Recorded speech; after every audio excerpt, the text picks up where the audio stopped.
Gridiron Grinder! Hut hut hike! All right, party people. It is Friday night, Gridiron Grinder time. I'm Ryan. With me, as always, is my buddy James. We're just a couple dudes hanging out, talking about what's going on in the NFL each week, yada, yada, yada. We're at a late start here tonight, and, we've had a lot of technological issues, but we're rolling. And nobody really knows because they're not going to see this till tomorrow when I post it. But for you and I, hey, man, I'm getting tired. It's getting late, but the show must go on. How's it going, man? It's going all right. It's a shitty week, but it's the weekend. Get to talk some football, so Yeah, that's always a positive, and I'm sure I'll get a drink some second wind whiskey. here. Well, yeah. Hello, second, maybe third wind. I don't even know, man. I'm excited. But yeah, so for tonight, we're going to do Name That Stadium, news from the past week. Then we're going to do our franchise tag primer because that window has opened. And then last but not least, we'll do our question of the week. And so, kind of standard stuff for this time of year. And so, yeah, I guess, James, whenever you're ready, man, why don't you jump into Name That Stadium for us? All right, even though nobody plays, as you can see, I'm traveling around different stadiums that host NFL games, try to tie it into something for that week or what's going on or something we're talking about, yada yada yada. But first person guesses right, gets an extra special shout out. Bookmark it, play it back to all your friends. Nobody played again last week. Like I said, nobody fucking plays anymore. But I was at I was in Philadelphia, off the Super Bowl championship, had to give them their respect this week. I think I remember where I went, but yeah, I do. Okay. Yeah, this week you're in a lovely place with like a dark and dreary kind of background and quite fitting Mm-hmm. for that city, in my opinion. Yeah, quite fitting for that city in the at the bottom of the armpit of America. Yes, but also quite fitting for probably tonight's episode, I'm guessing, is why you chose it. So, Yes. yeah, okay. A little hint there for anybody who wants to do their investigative work. But okay, cool. Well, yeah, that's Name That Stadium. And I guess we can do our recap of the past week, which I am way behind on here, James. So if you want to kick us off. So there are a couple things that really I saw this past week. One is, and I forget who it was. Where the fuck? Oh, we didn't even talk about it. Did we talk about the Aaron Rodgers shit last week? About them letting him go. Yeah. I think we said something about it was happening. Okay. So then also this week and on Friday last week, apparently the Dolphins informed Raheem Mostert that they are releasing him. Yeah, we didn't talk about that one. Yeah. I mean, it's tough. He gets hurt a lot, but just 2 years ago he led the league in rushing touchdowns, right? So, when he's healthy, he can be good. But they also, what's his name, Devon Chain or however you say his name. I mean, he lit it up for him. So it's just a changing of the guard kind of thing. Yeah, and it is what it is. He'll probably land on his feet and in a backup role and dominate like he always does. So Yeah, and I mean, if he could be a part of a committee, that's obviously what's best suited for him, given the injury history, and he can definitely have a role somewhere. Frickin' maybe San Fran brings him back, because they keep having everybody and their mom get hurt in that running back room, and they're gonna need it to be as deep as they can get it. yeah, another thing I saw this week is the Jaguars named their new general manager Yep. the former Rams director of scouting strategy, James Gladstone.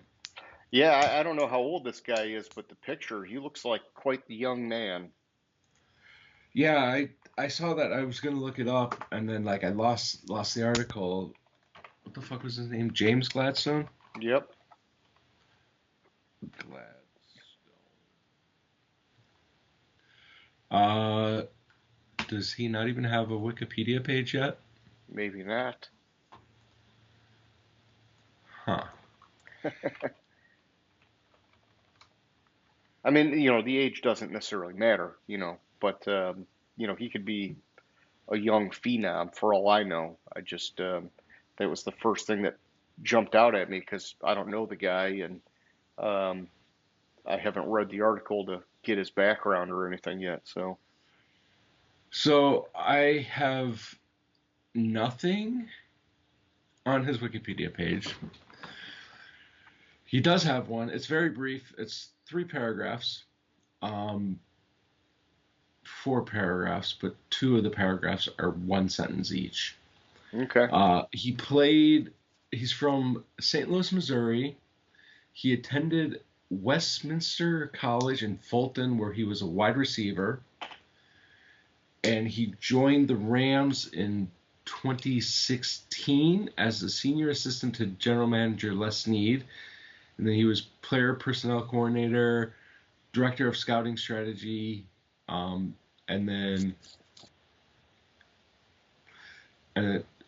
so I mean he's been in the front office of the Rams since 8 years? I think if my math is right, 9 years.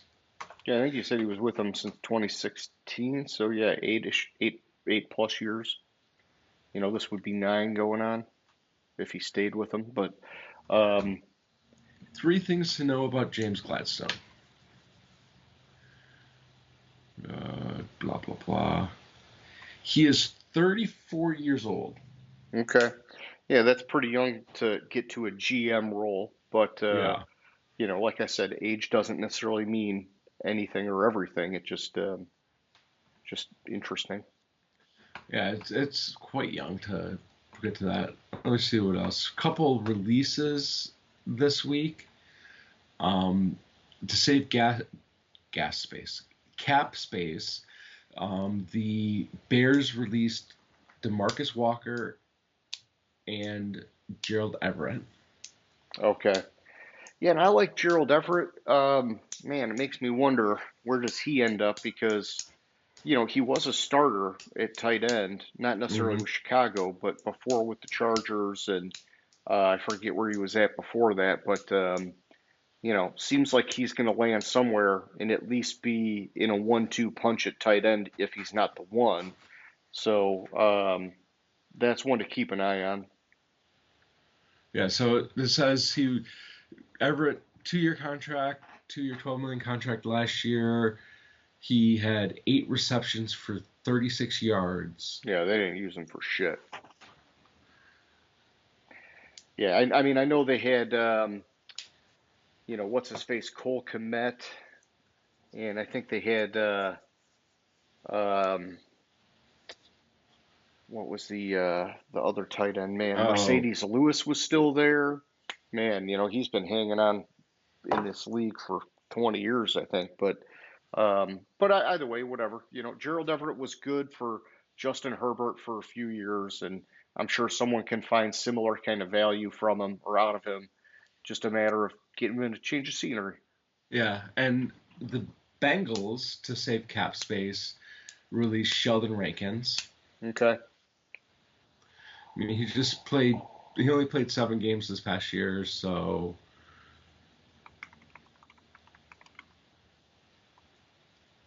he was injured or ill this past year, so he basically missed most of the season. He's 31.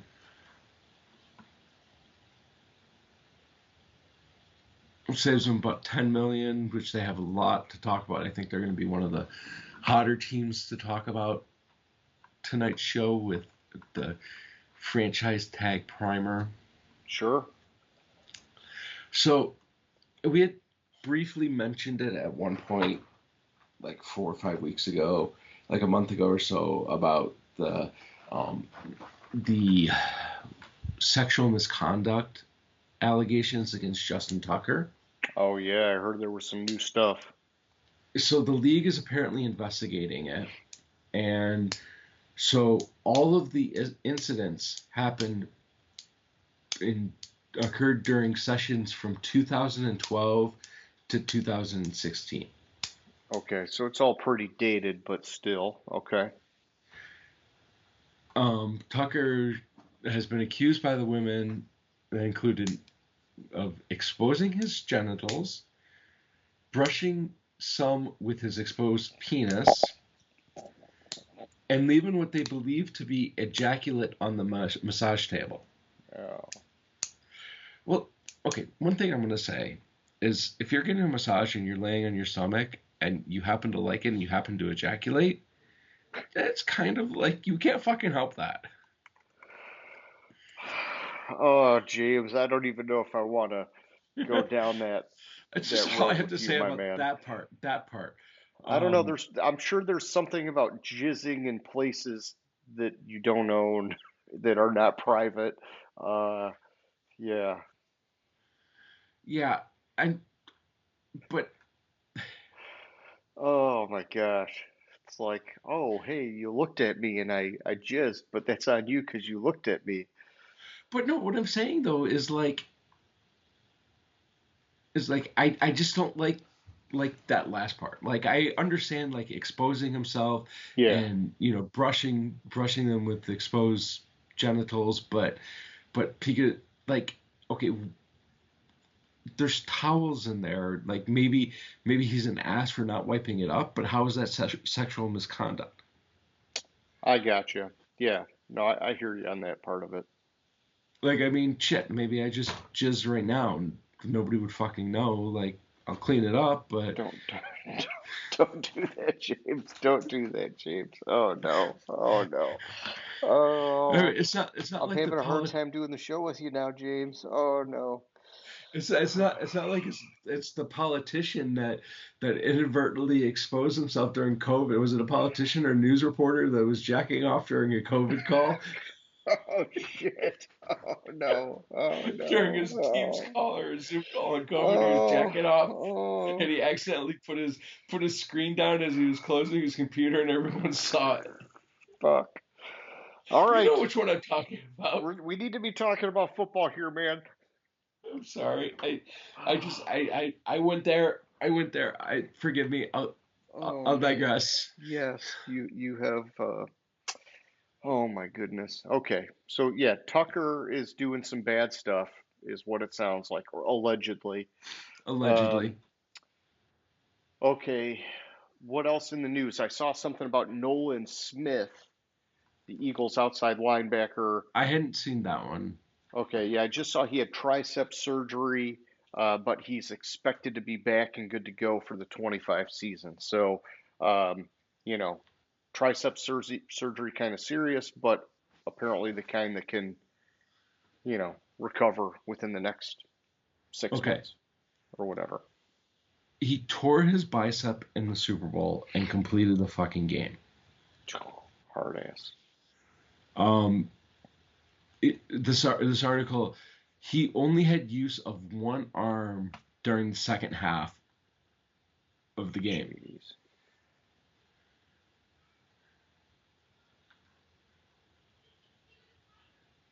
It's intense. It's fucking crazy. Played over half the defensive snaps.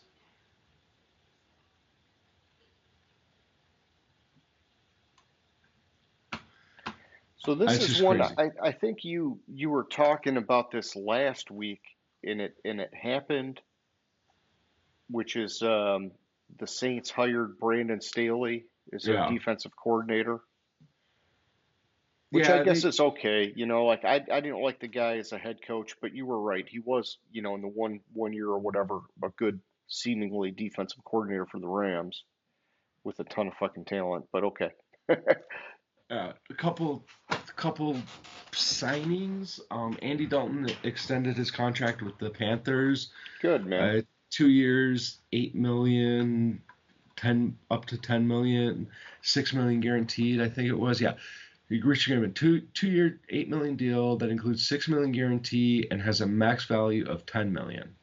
I mean, that's low, for, in my opinion, a high-end backup. I would have thought he could have probably gotten double that, but you I know, don't know, dude's fucking getting up there. well, yeah, but what I'm saying is, he's a proven, highly seasoned veteran backup quarterback. Um, you know, I would have thought he could have gotten, you know, 12 to 15 million a year as a backup. You know, I mean, with the way starters are getting, Yeah, 40 plus, but that's okay. I mean, I think it's good that he's sticking around and he's still going. yeah. So something we didn't talk about, I'd like to throw in the um, gambling aspect Okay.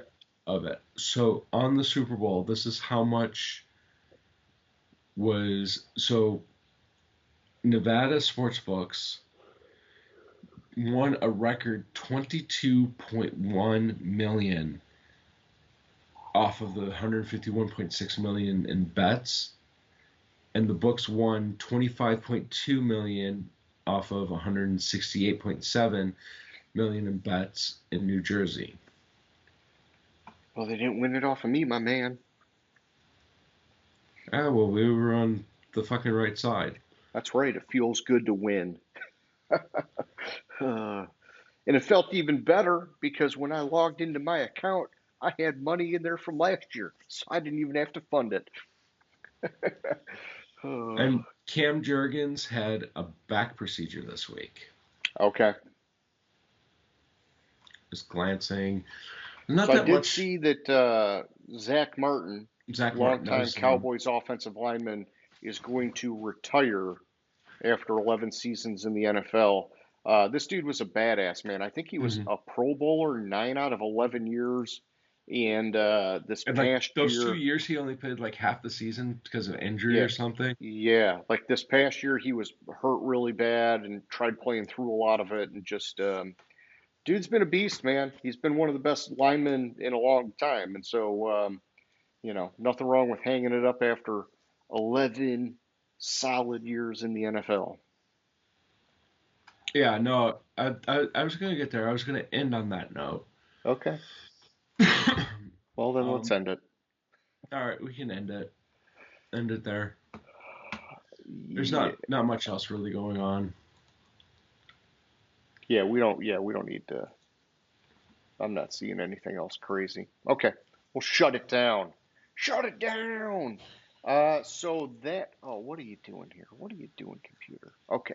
So that's the news, which Oh wait, means wait. we're There was one last thing that I completely agree with. okay.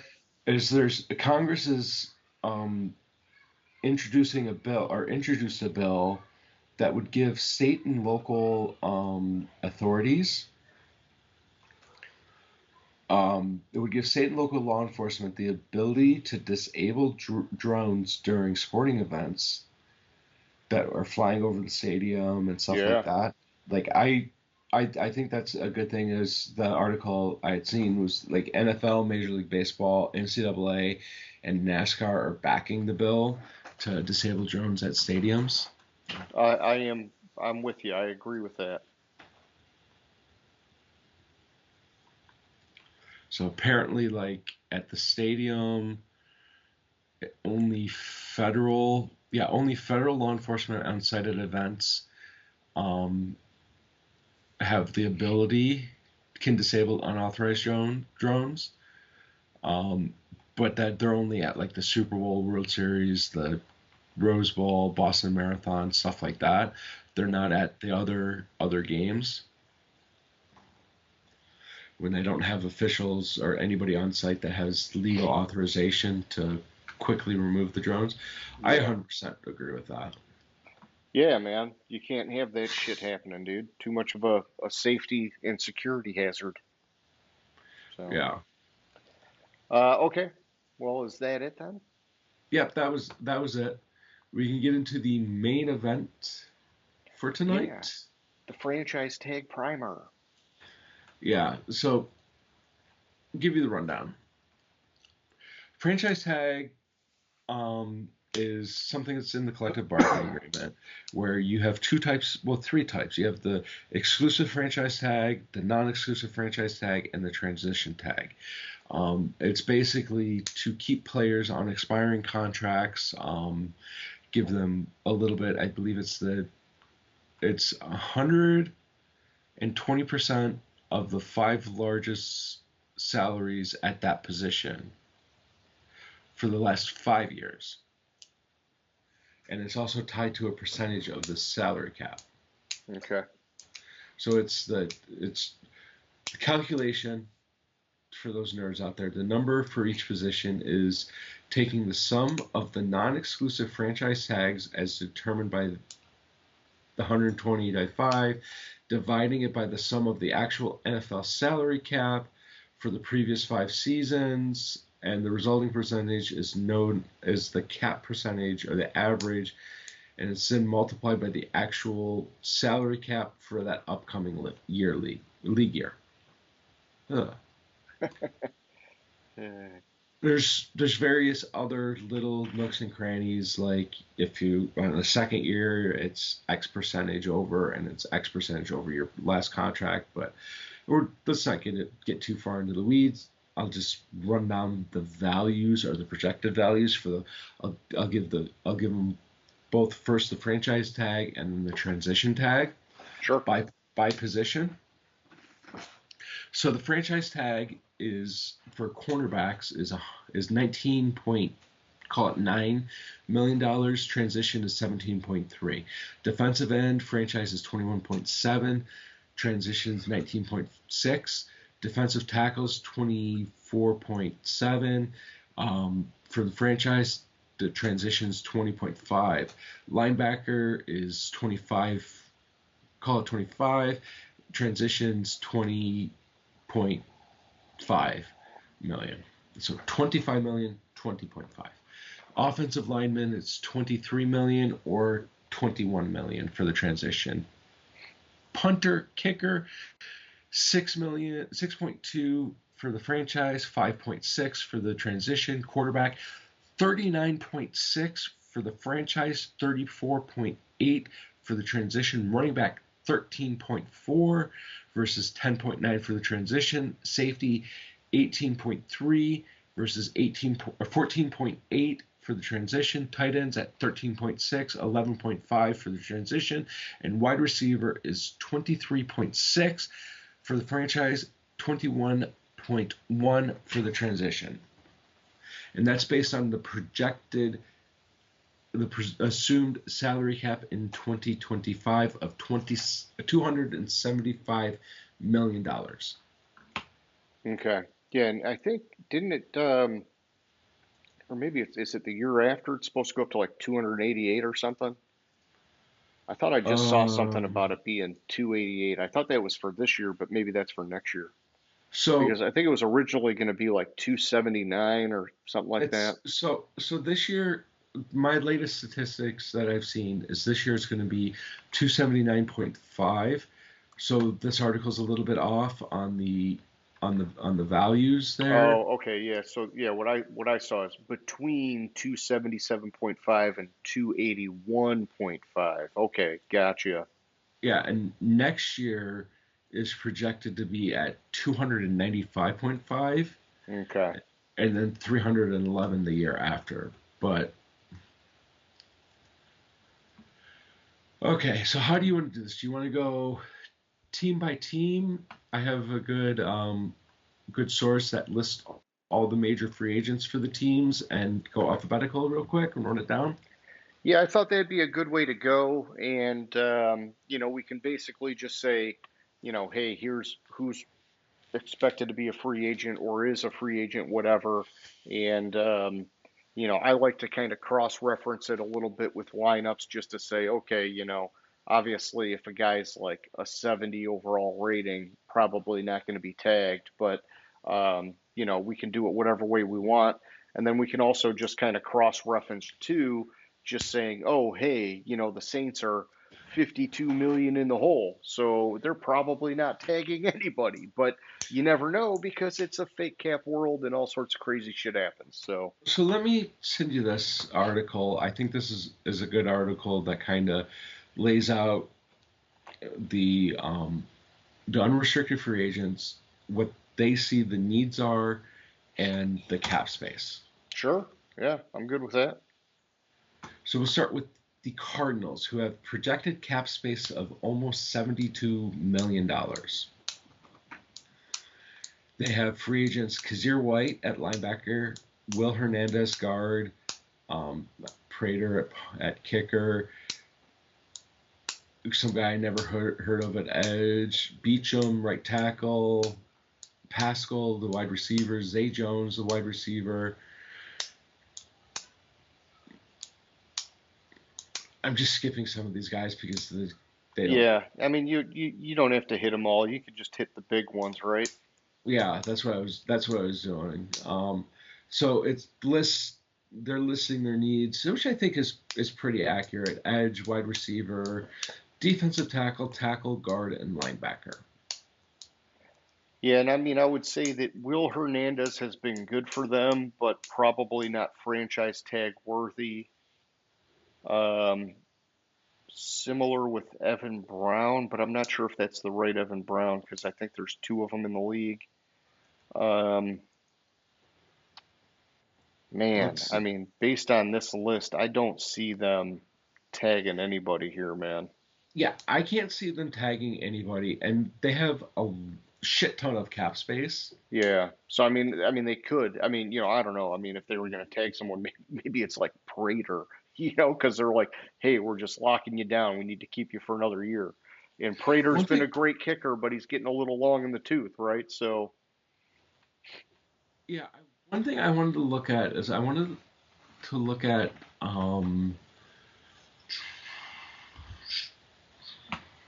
uh, say Zay Jones, say Jones's stats. yeah, he's not tag worthy, but you know, doesn't hurt to look at him.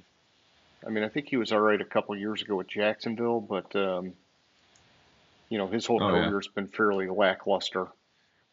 Oh yeah. I obviously was confusing this Zay as with a different Zay in the league because Okay. he had 84 yards last year in 11 Yes. games, eight targeted 11 times. Not the Zay I was thinking about. No biggie.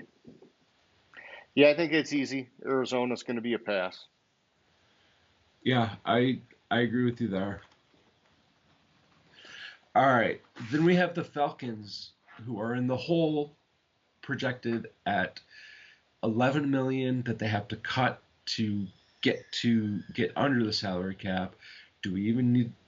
So they have Matt Judon edge, Simmons at safety, Carter edge, Hughes cornerback, wide receiver Rondell Moore, Antonio Hamilton cornerback. Yeah, I mean, so Judon's still got a 90 rating on lineups, but he's getting a little long in the tooth. Yeah, And so you don't typically see those kind of guys get tagged. And then Justin Simmons is a 91, but it's a similar kind of thing. Typically, the guys that get tagged are like at the end of their first contract, or hmm maybe they had a first contract and then like a really short second contract and then they get tagged. You typically don't see these guys that are like going into those like twilight years of their career get tagged. And so even though those are their two best according to lineups, I wouldn't expect either of those. Obviously, they got the cap issues as well. yeah. I don't see them tag anyone. Like they have to get under the cap. They're going to take a huge hit on cutting Cousins. Yeah, I would love to see where Matt Judon goes, though. He's one Yeah. to keep an eye on. All right, that's an Detroit. easy one. Yes. Baltimore, I just have to mention one guy that's a free agent this year, and it's the only person that even has a chance on this entire list of being tagged, and that's Ronnie Staley at left tackle. Oh, yeah. Yeah, Like I I don't know don't, how they let him get away, right? yeah, I don't have to talk about anybody else on this list. They have 6 million in cap space. Ronnie Staley, there's no way in hell they're letting him walk out that door Well, because both their left tackles, the two left tackles they have on their roster, are hitting free agency. yeah. And I know that they like Marcus Williams. He's an 87 on lineups. And so he would be in the conversation. but Ronnie Stanley would for sure get priority. Yeah. And then one that, I mean, I would bet that they'll find a way to re-sign him, but if they don't, I would say keep an eye on him. Is a very untraditional kind of guy. Is uh, Patrick Ricard at fullback. Man, it's a dying breed in the NFL, but him and Juszczyk in San Francisco, those guys really do add a lot of value to their offenses. Yeah. I'm going to say name one other offense besides Baltimore and San Francisco that you actually use as the fullback. I mean, I know that Kansas City had what's his name, Burton, the old Lions fullback. He was with them, and he scored a touchdown this year, his first of his career. Um, Man, it's so few and far between nowadays, right? So I don't Hmm. know, but that would be the only one off the top of my head. Yeah. That like I said, like there's not going to be much of a spot for him to go to. So I think it's almost a re-signing by default if he wants to stay in the league. I got you. I hear you. All right. Then we have the Bills. The Bills have Amari Cooper, Rasul Douglas, cornerback, Austin Johnson, defensive lineman, Mac Hollins, wide receiver.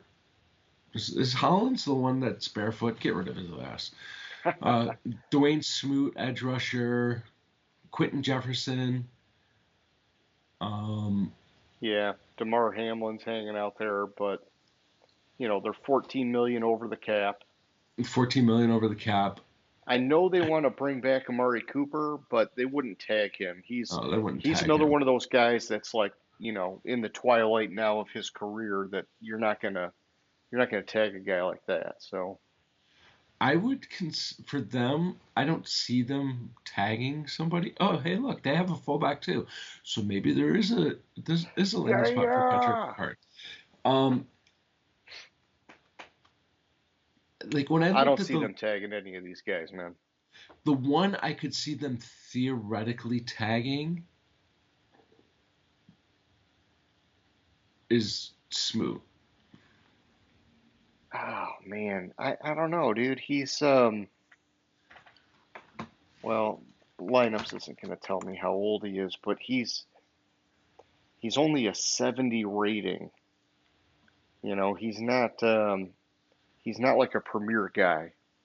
But I know what you mean. He's a recognizable name, but he's not a tag worthy guy in my Yeah, opinion. I guess like it's just like that name popped out of me. I think I was thinking of somebody else. Mm, it's just that you and I know all these guys, so Yeah. Another possibility would be Rasul Douglas, okay. but I don't see them tagging anybody. Yeah, I don't see them tagging him, but I mean he is an 86, which isn't bad. But I think with their cap situation, probably not. Yeah. Then we have to go to the Panthers, who are about 20 million under the cap. Um, this list is no longer accurate because oh oh I don't know if they would tag them though. Who are you looking at? The only two that stick out for me is Jordan Fuller and Xavier Woods at safety. It's like every safety they have on their roster is a free agent. Yeah,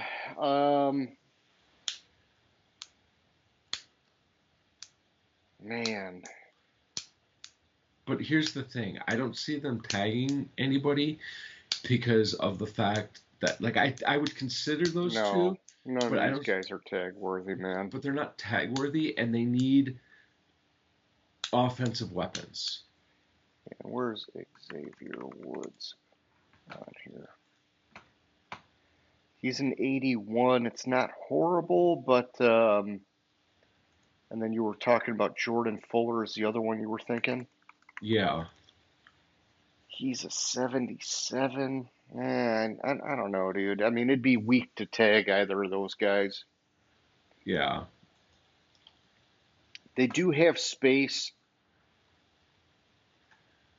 Hmm.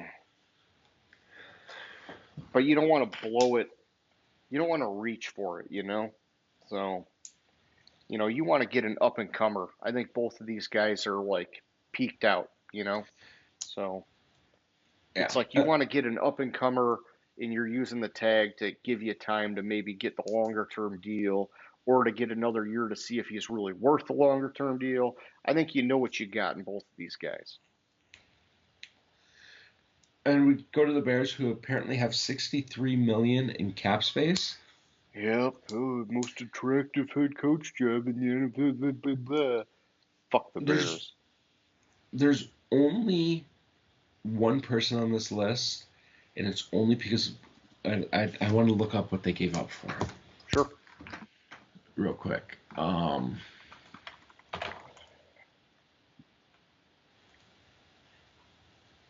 Because I want to say they gave.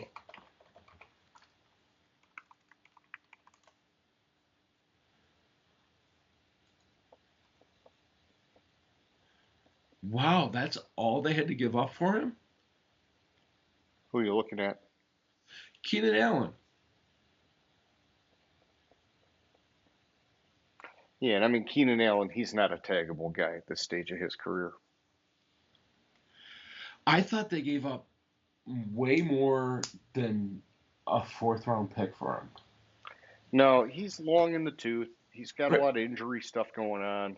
And you look at last year, he was very spotty in terms of his effectiveness. And then on top of that, they drafted. Holy cow, I'm so Adunze. tired. Thank you. Adunze. Yeah, they drafted a Dunze, and then who's their other wideout? They got DJ Moore. So like Keenan Allen's expendable, especially when they got Cole Kmet at tight end. You know, they still got Swift at running back who catches well out of the backfield. I'd be blown away if they tagged Keenan Allen. Like Brad Johnson would have to be like, oh, I got like 47 sweet trick plays that require him and him alone. And also, that was the other Ben piece of Johnson. Did I news. say Brad Johnson? Oh my head, I'm tired, man. Eberflus landed somewhere. Yes, Dallas defensive Yeah, coordinator. defensive coordinator in Dallas. Sorry, but like with the amount of money they have in cap space, like I thought they gave up way more than a fourth round for Keenan Allen. It must have been Mike Williams trade that I was confusing. Maybe. But yeah, I mean, their list of guys, they've got a bunch of people that are out there, and I think, they probably want to find a way to bring back Coleman Shelton and Tevin Jenkins just because they gotta do something with that offensive line. Like even if you're just bringing these guys back to say, hey, we need you, and we're going to draft some guys, and maybe even sign some more guys, and find some combination that works. They got to do something to protect their franchise quarterback. And that line was, in my opinion, probably the only weak spot on that team last year was their offensive line. Yeah, so I don't see them tagging or even trying to bring back the guards. I see them trying to revamp No, the no, entire no, offensive no. line. They wouldn't. Yeah, they wouldn't tag either of those guys. No, I'm just saying that they need help on the offensive line. Then we're on the Bengals. That's where I am because Oh, there's a clear cut answer to who they're going to tag, and it's Mike Hilton. No, no. it's with the intent of having time to work out, having more time to work out a long term deal with him. They have 46 million in cap space somehow. Yeah, But it's T Higgins. because Like they let all their defense walk like a year ago. Yeah. So Like I mean they need, according to the list, wide receiver, tight end, tackle, guard. They do need help on the offensive line, but that's going to come from elsewhere. Von Bell, he's it's way too loaded crazy that they need to help on the offensive line after all of the resources that they've put into it the last couple of years. But that's just because they fucking suck. So. yeah. No, I mean, T. Higgins is the guy, right? I mean, everybody knows that he's probably the highest likelihood player to get tagged this year. He's an 84 rating on lineups, but he's like a very critical part of that, Hmm. 1-2 punch with Jamar Chase. And, I mean, we saw it last year. That team is all Burrow in the passing game. Uh-huh. So if you get rid of Higgins, man, I mean, Burrow probably would just freaking up and quit or demand a trade if you get rid of Higgins at this point. So, And then we're on to the Cleveland Browns. And no wonder Myles Garrett wants to trade. They are I just saw what I think you're referring to. they are currently 30 million over over the cap, and they don't have a franchise quarterback. Mm-mm. First of all, the quarterback that they have is a free agent, Jameis Winston, not taggable. Nick Chubb, well, they try to get rid of him every year anyways. Nick Chubb is still great. But It's just a matter of, is he going to be fully recovered now from the knee injury? yeah, Because he was slow coming back from it this year, but now he will have a full off season to hopefully get his speed back. And if he does, watch out. He's a top 5 running back. So, yeah, but you but probably don't tag him at this stage of his career. you don't And you tag him, can't and anyhow when you're 30 million over. you don't tag anybody. You just blow it up and count this as a lost year Yeah. and figure out from there. Yeah, I mean, geez. I mean, they have guys, Mike Ford, James Hudson, that, they should probably try to re-sign, but But with what oh money? my God, man. Yeah, they're Nick Chubb, come to Detroit, be a part of our running back room, man. And then there's one clear favorite to be tagged in Dallas. 100% clear favorite.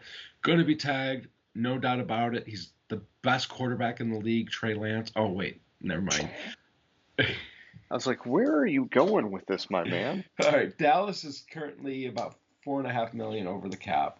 Yeah, they made that bet on Trey Lance, and now they're letting him walk out the door. Yeah. Um,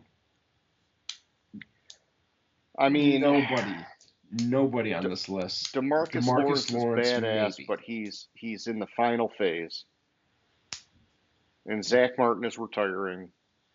Um, you know, I like Eric Kendricks, but he's definitely not taggable, especially in the last phase of his career. Cooper Rush, Central Michigan, baby, wow. Man, no, there's no one that you could possibly tag in Dallas. I mean, it would be DeMarcus Lawrence, but you really going to tag a guy that's got a couple years left in his career? Probably But not. here's the thing: DeMarcus Lawrence, you probably could just re-sign him and not have to tag him. Yeah, for sure. And I think that's what I mean when I'm saying, normally you tag a guy that's coming off that first contract or maybe like a tweener contract after the first one because a guy like DeMarcus Lawrence, you know exactly what you're getting in him. And at this stage of his career, he's not getting better. If anything, he's declining now. So you would Hmm. never want to use the franchise tag on a guy like that. We talked about last year, I believe Chris Jones maybe getting tagged by Kansas City. That's one where I could see it's like, hey, the team is there. You're a Super Bowl team. He's a critical piece. You can't let him walk. Yeah, he's only got a year or two left, but your window is now. That's like a unique kind of you know situation where you would do it. You're not going to do it if you're Dallas and in that situation. So Yeah. And then we're on to the Broncos, who yes, we have are. about 35 million in cap space. That's pretty damn good considering the mess they had with Russell Wilson. You Hmm. know, like honestly, and then how well they played last year, dude. I mean, there's some fucking hope for Denver, dude. I think the only one, and he's not, I don't know if he's tag worthy based on his usage this past season, And when I look at it, I mean, what was this, 2024? He had only had he had about 1,000 yards, and this Javonte Williams. No, they wouldn't tag him. They already started kind of phasing him out and going to, I forget the other running back, but Yeah, like a I rookie know. running back. Yeah. No. I know that, but like of the list of like their free, Yeah. it was it McLaughlin. That sounds familiar. Yeah. Of the list, like, DJ Jones, Zach Wilson, Jarrett Stidham, Cody Barton, Tremont Smith, Riley Dixon, their punter, I don't know how to pronounce that name, Strnad.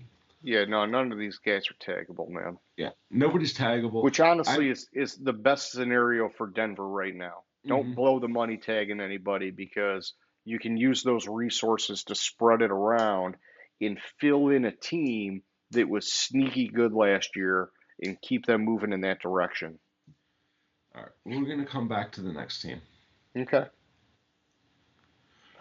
All right, then we'll go to the Yes, I Packers, who see have why you want to come back to that. a Okay. projected 42 million in cap space. Yep. There's nobody really taggable on that list. Like, the biggest name on that list is AJ Dillon. Yeah, and they're not going to tag him, especially with how great Josh Jacobs was for him. Yeah. I know that, LaFleur liked the committee thing for years, but I think he's much more comfortable with Josh Jacobs. And then I forget who ended up backing him up last year, but showed potential too. Um, no, No, none of these guys are taggable assets. it was Emmanuel Wilson. I don't know if that's the guy I'm thinking of. Maybe. But yeah, Stokes had a 75. Not something that you would tag, even though that cornerback is going to be a need for him. But um, they'll find another way to skin that cat, man. Yeah. Like, I mean, like, even if you look at Stokes at cornerback, like, he wasn't. Well, like, Alexander's on the way out. Alexander didn't play all year. Like, I think they're good at, maybe not good at cornerback, but they could be passable at cornerback. I think they need to use the money for wide receiver help. Okay, I could see that.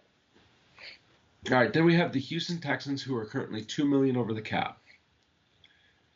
Yeah, and Um, I know they want to bring Diggs back, but Not you know, taggable though. and it was a weird first year with him there, anyhow. Um, yeah, when Jeff Okuda is that high up on the list of their unrestricted free agents, I think you know that nobody is taggable. Yeah, exactly. I was like, is this like how they see it? Like, I was trying to figure out how this list was Yeah. and why Okuda was that high. I think they Nobody's try to taggable. organize it by putting the more premier guys at the top. And so that's why you see Diggs first, but then it just like falls off a cliff from there. So, Yeah. down towards the bottom, you've got Devin White at linebacker. I know they're not going to tag him, but I am curious to see where he ends up. He was a former first round pick that's now bounced around a little bit, and he's just underperformed his whole career. But, typically a guy with that kind of draft pedigree, you think could eventually end up somewhere where he could at least be serviceable, right? And so he could be one of those like under the radar value signings for somebody. And we have the Colts, Okay. who have 28 million in cap space. Like, seriously, like, Joe Flacco's their number 3 unrestricted free agent. Yeah, I mean, I could see them using the tag on Ryan Kelly but I don't think they will because he's not like some spring chicken guy where he's going to get better. He's peaked and he's maybe not declining yet, but he will be sooner than not. It's just that he is the anchor on that offensive line and you don't want to let a guy like that go. So I could see them at least having the conversation about him. I don't think anybody else though. I want to, yeah. Then we have Jacksonville, and I wanted to look up Sure. somebody's. Yeah, he's getting very. Mac Jones, baby. So Jacksonville, 31 million in cap space. I'm tempted to say Brandon Scherf is the guy to tag. I mean, he's an 84 overall. You know, they have been sucking ass on the offensive line. You know, like maybe you do it just because you're going to need that plus like two other new starters Yeah, just to be serviceable. You know, I mean, he's not like a typical guy that you would look to tag, but that could be a unique situation where if they want to be effective this year, you would at least think about it because you got to have a decent offensive line. yeah. That's where I was going with it a lot. Like you have, they have to kind of blow up that offensive line and get all new people in there. Yeah. But then again, they're coming in. They're going to have a new system anyway. So does it really matter? Yeah, I mean, it's, you know, it's just a matter of you have a rookie head coach, are you going to give him the time to ride through the pain of a shitty offensive line and some spots in the roster like that? Or are you expecting him to perform right away? In which case you would say, maybe we need to keep this guy because we need to have like some semblance of an offensive line. We know that fucking Trevor Lawrence sucks dick under pressure, and he's going to be under pressure all day if we let our one and only starting caliber guy go.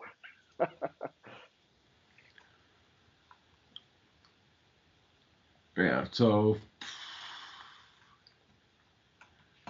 I don't know. I think that's really it Yeah, for I them. don't know. There's no one else for Jacksonville, man. I wanted to look up somebody's. So then we go on to who's next? The Chiefs, who have Oh, nine the hundred and Kansas City forty-one Chiefs. thousand. Yeah, they got Okay. a lot of guys. They got a lot of guys, but you know, All right. Like DeAndre Hopkins did nothing for him. Justin Reed's a possibility. yeah, they like Justin Reed, but at this stage of his career, I doubt they tag him. Yeah. He's Like an D. 81 overall, and he's been really good for that defense, but you know, he's not rising anymore. Yeah. But outside of that, like really. Now, there's no one Uh, else. yeah. These are guys that they want to keep because they're contributors, but these aren't guys that are going to light the world on fire. And honestly, a lot of these guys would probably come back on a Kansas City discount because the chance of winning another ring at some point. So,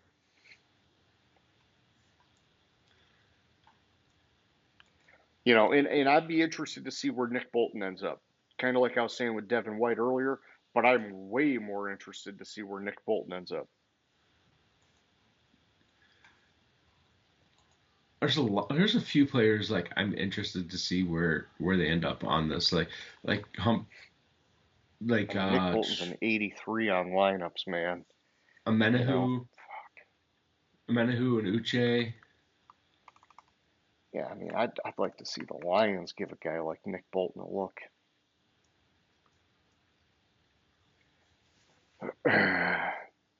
No, I mean yeah, they've got a lot of and the thing is these are guys that all have Super Bowl experience, so teams are gonna want them, right? Um, you know, Kareem Hunt, like way past his prime, but still a contributor. You know, like it just man, Tershawn Wharton, you know, he was like sneaky good next to Chris Jones. Like it just they've got guys that are going to be desired. It's just you these are not taggable guys, is what it comes down to. Maybe Justin Reed, but still probably not because of the stage of his career.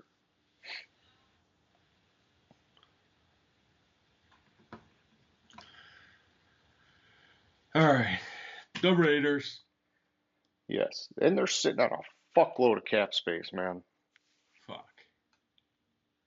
So the one that sticks out to me, he's kind of down on the list for the Raiders. They have 90, almost 100 million. They almost have like half the cap available, so like they can do Yeah. what the fuck they want. And I thought he was gonna be, if I might be confusing him with somebody, because lineups only has him rated as an 80, which surprised me. Okay. Who are you Because looking at? Cleveland Chason. Yeah, he's been kind of just underwhelming throughout his career so far. Yeah, I thought he was gonna be better, but You I know, guess he's going into his third contract, so yeah, no, that's not a taggable profile, yeah. especially when they've got Crosby, like you wouldn't tag a guy because it kind of like says, oh, hey, he's maybe, nipping on the heels of like Crosby level, right? If you would tag him, and he's like nowhere near that. Um, no, the guy that to Mm. me is interesting on this list, but he's still not taggable, is Trevon Moehrig, the safety. Mm-hmm. He was a guy that coming out of college, I remember you and I talking about that guy, like, oh man, this guy could be a game changer in the NFL. And he showed some flashes, kind of like patchy flashes throughout his career so far. Um, But I don't here's the think thing, they've tagged him, but they should make it a priority to bring him back. he's only a 79. That's what I'm saying is that it's the potential was there coming out of college, but he's not gotten to that level where we thought he could go. But I Yeah, would be interested to see if he can still improve and still develop. yeah. I think they really holy shit, the Chargers have a lot of money too. That's what happens when you get rid of all your wide receivers. And their defensive guys. Well, this year it's Khalil Mack's a free agent. Khalil He Mack, was big money. Well, I guess Perriman. I'd have to look at the list now to figure out where a lot of that money's come from. But um, you're not going to tag Khalil Mack at this stage of his career. No. He's got one contract left. So, Honestly, I think, and this is gonna sound weird, I think I could see them tagging J.K. Dobbins. I was just going to say it.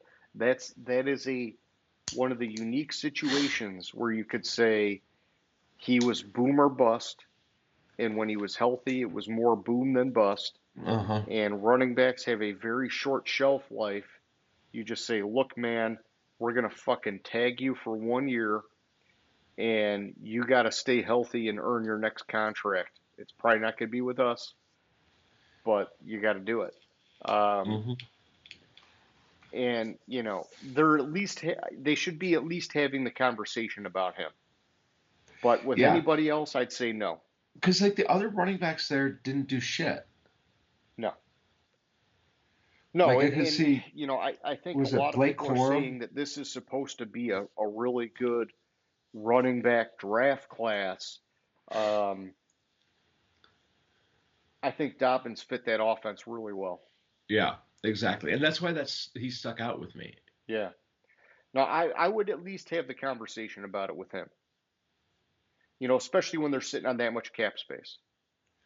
What did Yeah. you say it was for running backs? Like 12, 13 million, something like that? Um,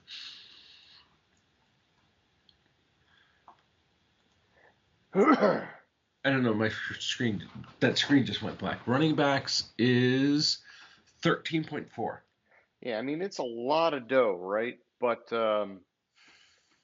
maybe you do it and you tell them, hey, we really want to turn it into like a 2, 3 year deal, Yeah. but if we can't do it, then we just do the 1 year deal, and then you're betting on yourself that you're going to get a contract somewhere else after this. And that puts a lot of heat on him to stay healthy and work it off. So, Yeah. But I mean, they have cap space to spare for it. yeah.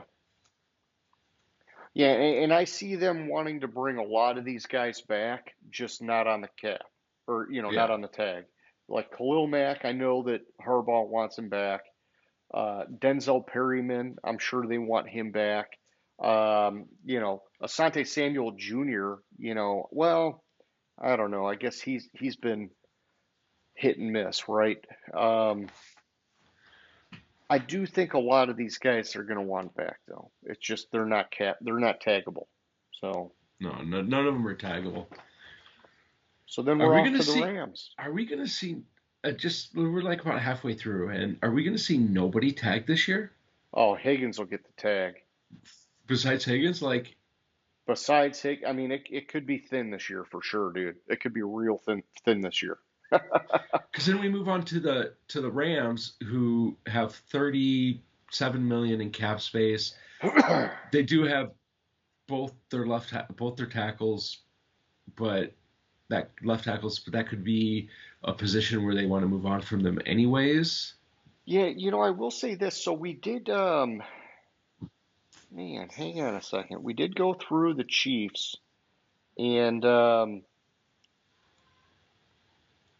I did see an article that was talking about the Chiefs possibly tagging Trey Smith at guard. Oh shit, he was the last name on this list. I was like, I don't remember seeing him on there. But But with what money? yeah, they'd have to get creative with the fake cap. But no, that I guess I could see them trying to do that because he was one of those three interior guys that was really solid for them. But yeah, you're right. It's the money thing is going to be an issue. So, all right, back to the Rams. Sorry, I just when you said, "Oh, nobody else is going to get tagged," I thought, I know I've heard some other names out there, but Oh yeah, I had like a list of theoreticals, and it was really like, yeah, Trey Smith was one of them. I just missed him on the list. yeah, it's weird that they had him all the way at the end when he was their highest rated guy. Maybe it's not organized the way I thought it was. Yeah. So the Rams, 37 million cap space. Both their left tackles, Demarcus Robinson, Jimmy G, Mike Hoyt at edge, Shuto Atwell at wide receiver, linebacker Rosenboom, John Johnson safety, Hunter Long tight end, Witherspoon corner, Connor McDermott guard,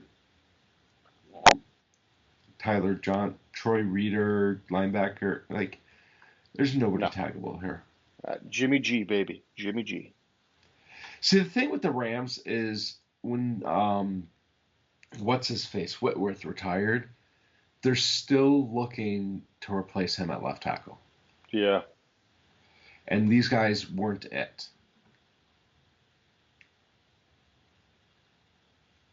no, All right. Dolphins were a team that when I did my quick run through that I had as a possible tag candidate on them.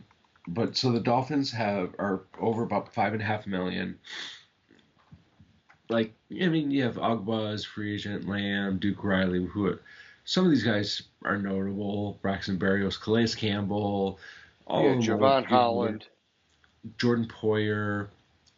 But the one, Javon Holland, that's who I could see them tagging. Yeah, he fits the profile, right? He's young, still probably getting a little bit better. Um, you wouldn't do it with Calais Campbell because he could be retired any year now. Yeah. And Calais Campbell, you probably, as long as he wants to stay on and come back. Like there was talk in they're definitely not going to tag Calais Campbell because they were going to release him once if they weren't Yeah, for the playoffs, like yeah. going into the last week.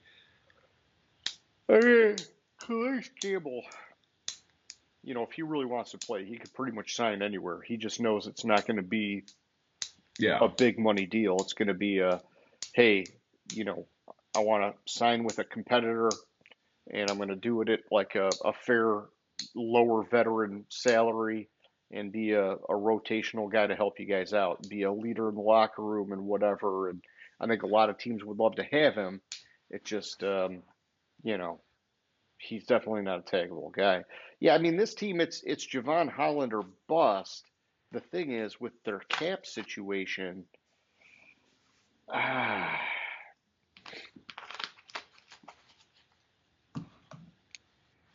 and he is a young, up and coming guy. It's interesting.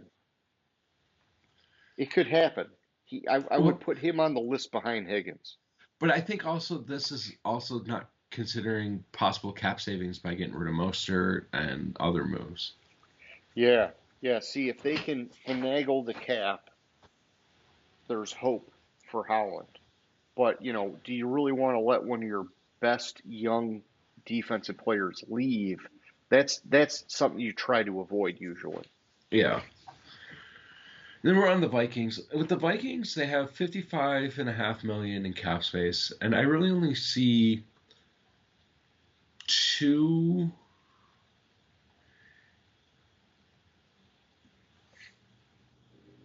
one, two, maybe taggable people.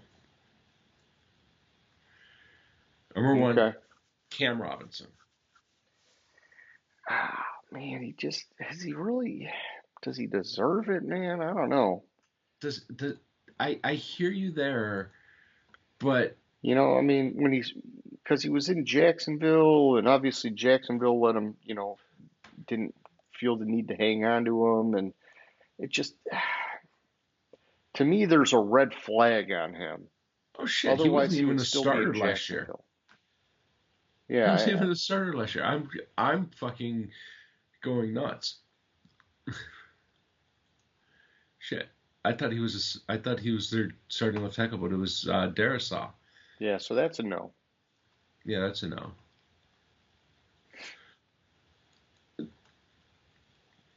Other one I saw as a potential because but his lineups is really low. Nick Mullins, baby.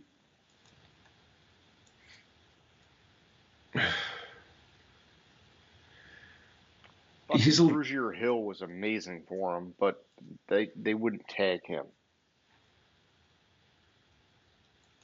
it's like a lot of these free agents on defense they need cornerback help because like all their cornerbacks are are free agents, but like when you look at it like all their cornerbacks yeah, Gilmore and Harrison Smith. I'm sorry, cornerback, safety cornerback. You're Harrison not Smith. going to tag Harrison Smith. You're not going He's to tag peaked Harrison out. Smith. You're not going to tag Gilmore. You're not going to Nope. tag Shaq Shaq Griffin. Griffin. Nope. No, they don't have anybody taggable, in my opinion. I know that some people have been talking about Sam Darnold, They're but not going to tag. Okay, if to me, Sam to me, Darnold, you either get the right contract to bring him back, or you let him walk and you roll the dice with J.J. McCarthy. if Sam Darnold didn't drop off at the end of the year, Yeah. I could make a stronger argument for tagging him than I can with how he tailed off at the end of the year. I think, you're sitting on 55 million. You try and give him a high veteran backup salary. It goes back to Mm-hmm. what we were talking about earlier. Like maybe you give him somewhere in like the 12, 14 million a year range, and you say, look, man, you had a great year. We're probably going to hand the baton off to McCarthy, but you were pretty fucking good, and we're willing to give you more money than probably any other team's going to give you. So, Yeah. Then we have the Patriots that have 120 million in cap space. Yeah, how the fuck did that happen? And because that happened, fuck you, Kraft, for getting rid of Gerard Mayo, man. I mean, obviously the dude was he just was in a garbage situation when you go a year and they got that much fucking cap space now. Come This on. is this is what happened with Gerard Mayo, and I guarantee it. He had put that guarantee in Gerard Mayo's contract that he was the coach in waiting, Yeah. and he not knowing that Vrabel was going to be available. I just, and I love Rabel. I just think it was a host job for Mayo. That's all. Yeah, no, and I agree with you there. None of these people are tag worthy. No, if they were, the Patriots would have been better. I do like Dietrich Wise, but not as a taggable guy. Yeah, I like think they I maybe still try kind to of like. bring him back, but yeah. Yeah, I like. If that- I want to make sure before I say this because I want to make sure I'm thinking right person.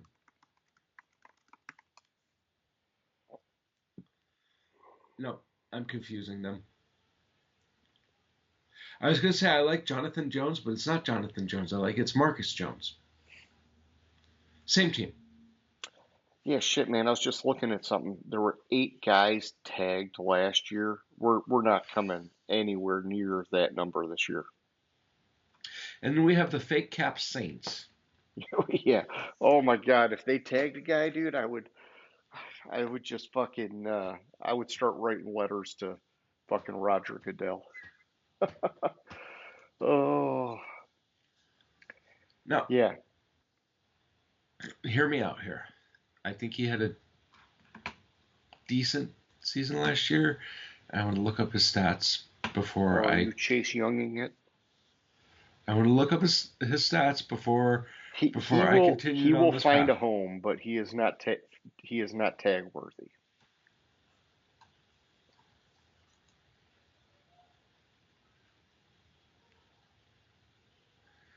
Yeah, He'll find a yeah, home, but he is not tag worthy.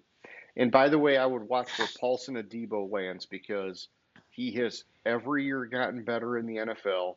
He is not a tag candidate, in my opinion, but he will end up somewhere being a decent number 2 cornerback for some team somewhere. yeah. And look, hey, another fullback. Jeez, I didn't know that all Yeah, these fullbacks. yeah.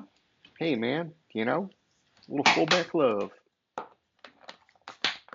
All right, then we have the Giants. All right, first of all, we can just skip them. They have 43 million in cap space.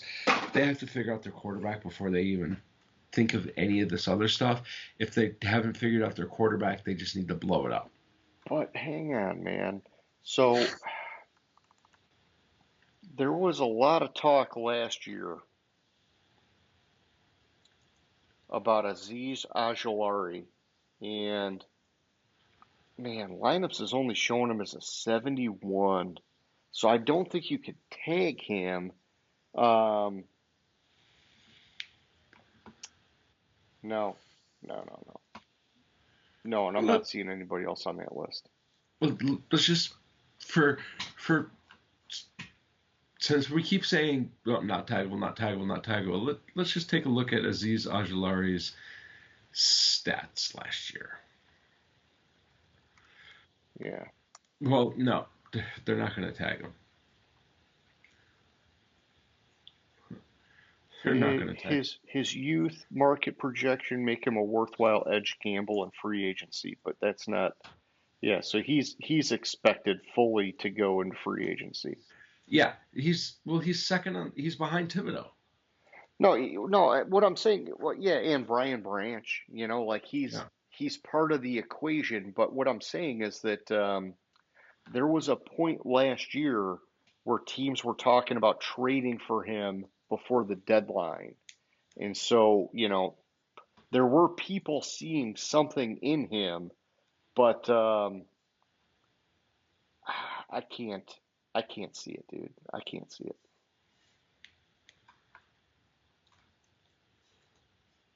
I mean, he is a former second round pick. I just you can't tag him. Yeah. Nobody. No.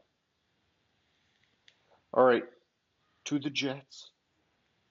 Oh, I Hassan skipped the Reddick, who Jets. doesn't even want to be there. Let's just tag you just to piss you off. Oh, that So would they be have funny. 17 million in cap space. The Jets. Let me look up something real quick. Look at all these defensive guys that are going to be gone, man. Ah, Aaron Glenn, dude. I feel bad that he signed there. I think it's going to be such a bigger uphill battle than maybe he thought it would be. But no, there is nobody signable on this list for the tag. Yeah, so like my thought, so my initial thought was like go like I recognize Kinlaw, I recognize, but like he's not quite there yet. No, Um, Kinlaw's he's a guy that you know what you're getting, right? You know, like mhm. he's been on a few teams, right? He was on the 49ers, those are guys that don't fit the profile. Those are guys that are they're peaked and maybe coming down. I mean, he's probably not coming down, but he's not getting better. Yeah, and like DJ Reed, he's kind of towards the end. Yeah, You he's know who not you getting can better. get. No, none of these guys are taggable, man. Like Like sh- you want a guy that is like still getting better.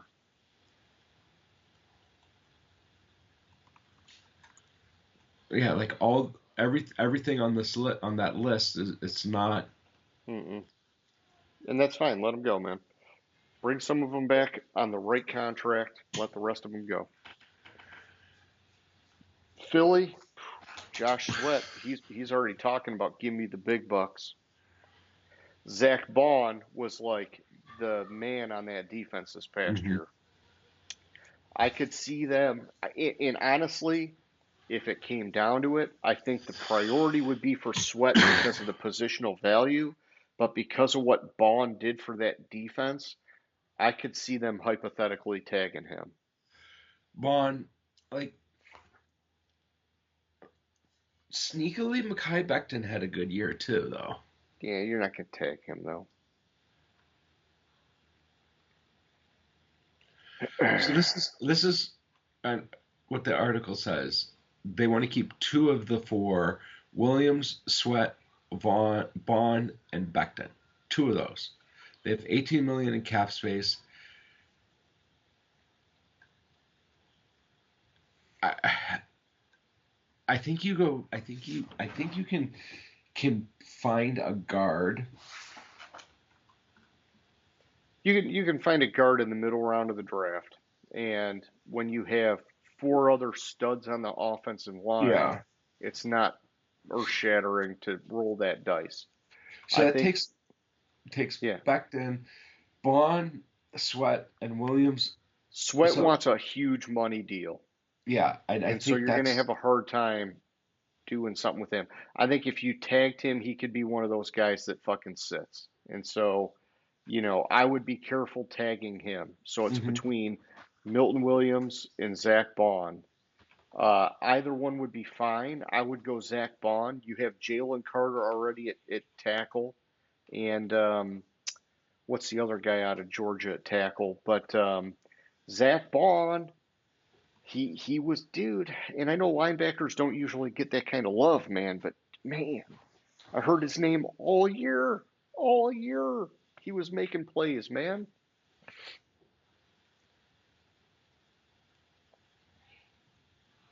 yeah, I think Bond is the one there. Yeah, Like if they tag somebody, it would be him. yeah, and I mean the dude's only got a 71 lineups rating, but he was unlocked with Vic Fangio, and so hmm um, you know keep your linebacker to help set up your defense. You know, that's what I would be doing. And normally I'm a huge fan of the trenches, but man, Josh Sweat's gonna take too much money. Milton Williams, you do got Jalen Carter and what's the other guy? Jordan Davis, I think. Yeah. Like they can make it work there. But I guess let me just for shits and giggle look up Milton Williams. He's a 73 on lineups, man. Yeah, I give the priority to Bond if it's me. If it's me. Yeah, I agree there. And we have the Steelers who have to make a decision at quarterback. They're not going to tag either of the quarterbacks that are No way. free No way. agents. You have 53 million. They need quarterback, wide receiver, cornerback. James Daniels been good for him, but he's not taggable at this stage of his career. Dante Jackson's not taggable. Najee Herbert. Harris, you would not tag him. They've had like a love hate with him anyhow. Man.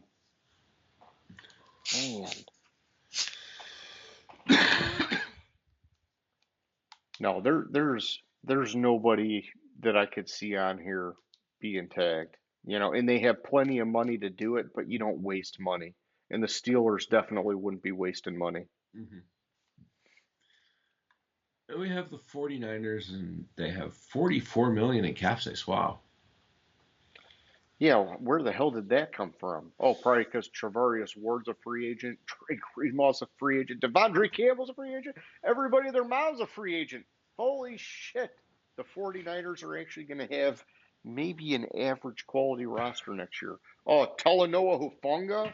Well, he would get the tag right there. Boom. Yeah, I think so. And they put him all the way near the end. No, I mean, he's been great. I know he got hurt. I don't know if it was last year or the year before, but hear me out. Man, he's really good for them. What about Greenlaw? They would have won that Super Bowl if Greenlaw wouldn't have gotten hurt. They do like Greenlaw, but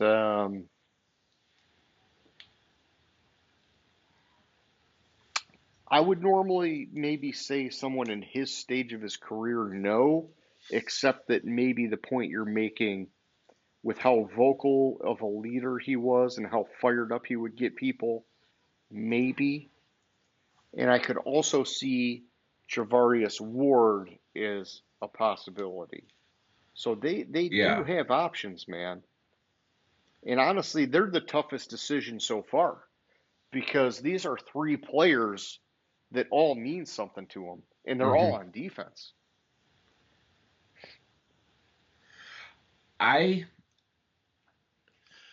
Looking at the list and looking at the list of their free agents, look how many cornerbacks are on this list as free agents.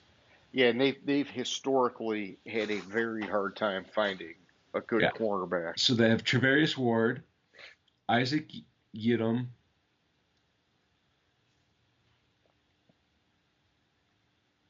Rock Ya-Sin.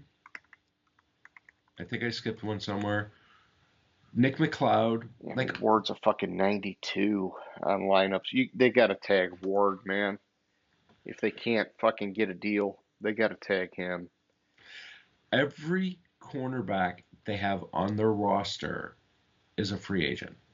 Yeah, and they've just been so bad at finding good cornerbacks that they got to hang on to Ward. Yeah. I'm just saying, it's a tough decision between the two. And they have the money to do it, man. They got the money to do it. Between Greenlaw and Travarius Ward, because Bosa is probably the best player on the defense, but Greenlaw is the leader of that defense. Yeah, but don't forget about Hufanga, man. The dude's an 89 on lineups. Yeah. And he's very versatile with like the safety linebacker hybrid. No, I know.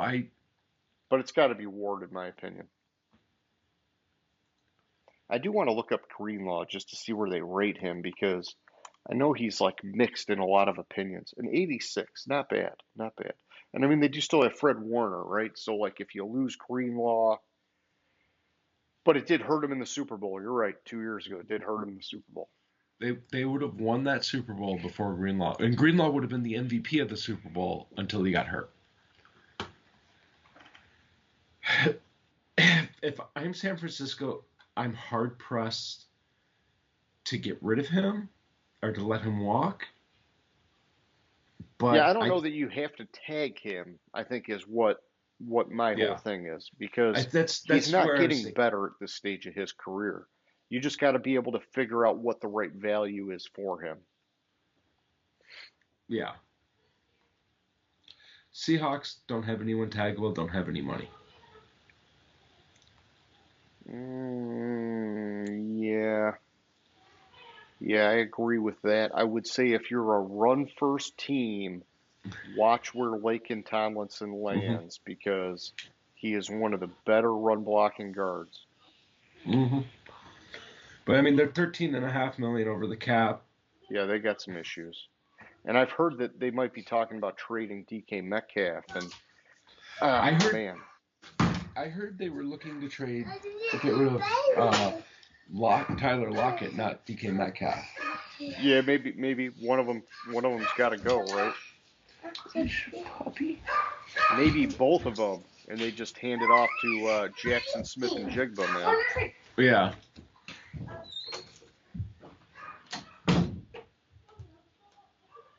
All right. Buccaneers, 600,000. Everybody and their brothers a free agent. I'm just reading the list and I know that Godwin got the tag a few years back. They wouldn't do it again with him. Well, I mean, I doubt it because wide receivers, they can play a while, but in none of these other guys are their They're their kind of, trajectory's going the wrong way. yeah, exactly. So they're gonna look to get the right deal for a lot of these guys and bring them back. They're not gonna tag any of these guys. I know we're not even naming it off, but we got like 5 people watching, so who cares? Yeah. And then we have the Titans, 44 million in cap space.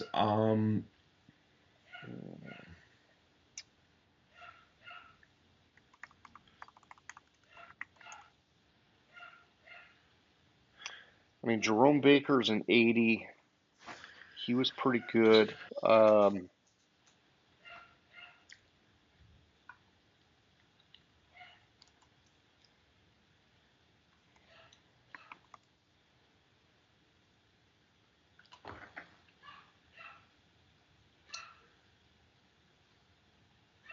I don't think anyone's really like Baker, but they're so far away defensively that is it worth it? It's not worth it. You're right. It's not worth it. And he's not like some generational linebacker.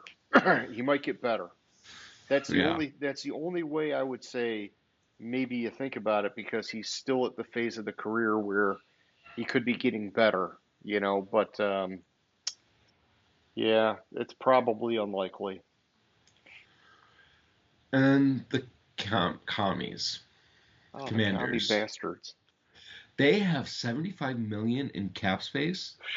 Fucking A, dude. Fucking A. Oh, fucking Nick Ballore was with them this past year. Damn, Central Michigan, what's up? Oh.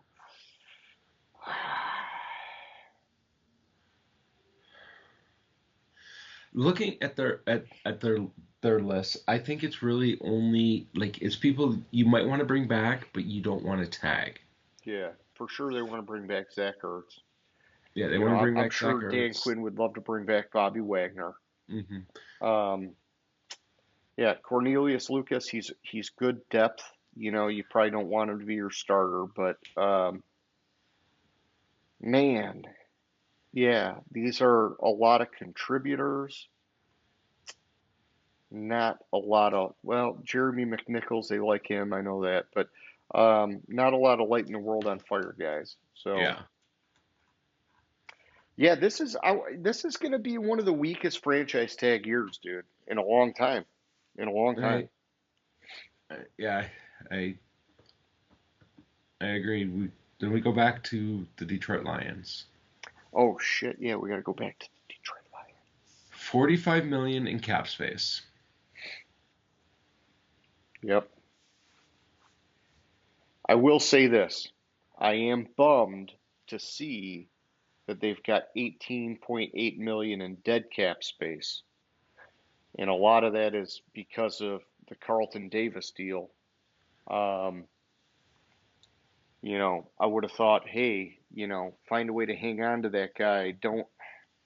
I just don't like these void years and these things like that. But whatever, it is what it is.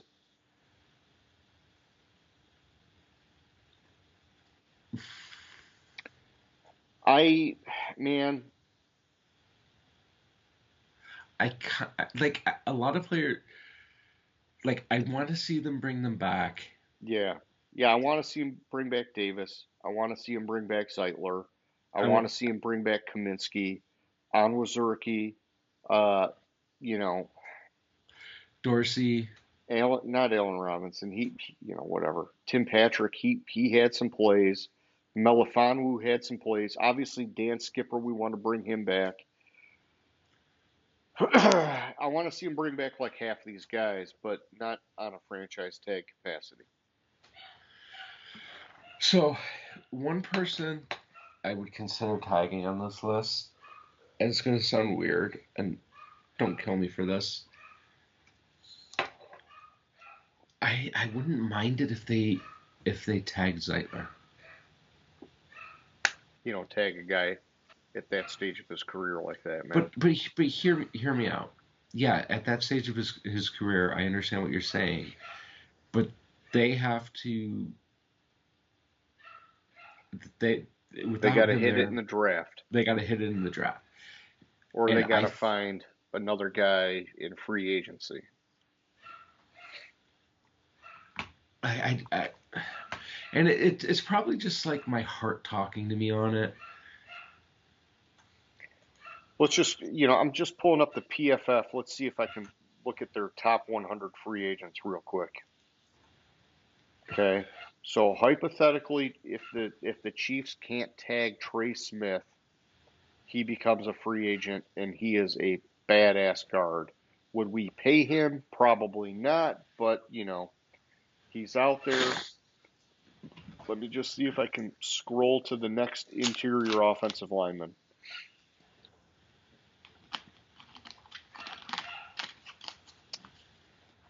Lineups has Zeitler I rated mean, as the honestly, number Cam eight, Robinson for the the number Jags, dude. I would number 8 guard in the NFL. for who? Zeitler. Well, yeah, when he's healthy, yeah. I But he mean, I didn't would move miss. Cam Robinson to guard, but I'm sure he wants that fucking tackle money. But I do remember when he came out of college, there were a lot of people talking about him probably being a better guard. Um, So he played 16 games in 24, 15 and 23, 15 and 22, 17 and 21.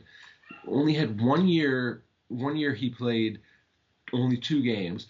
15 and 19, 16 and 18, 16 and 17, 16 and 16, 16 and 15, 12 and 14, 12 and 13, 16 and 12. yeah.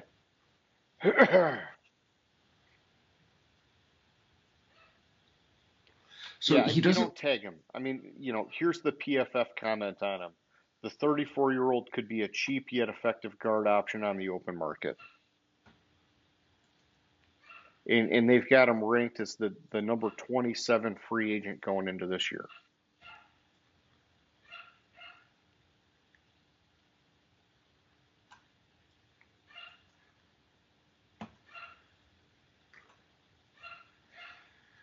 It's just like,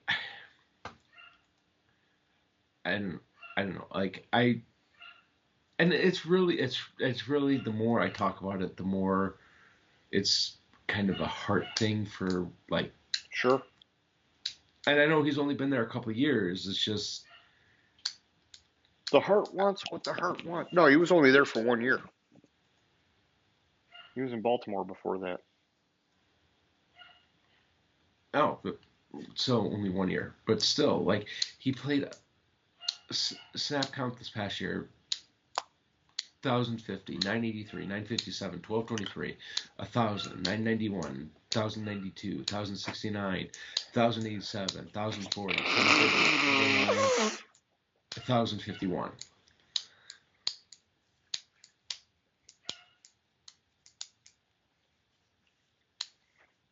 I just have problems seeing what they're going to do at guard without him there. They're going to have to draft and develop, or they got to re-sign him. And with 44 million, they could re-sign him. Just don't tag him. I think that this is going to sound strange, right? But I think that if it came down to it, they would rather find a way to bring back Dan Skipper than Zeitler. And Skipper's not a starter, but they can plug him all over that line if they need to.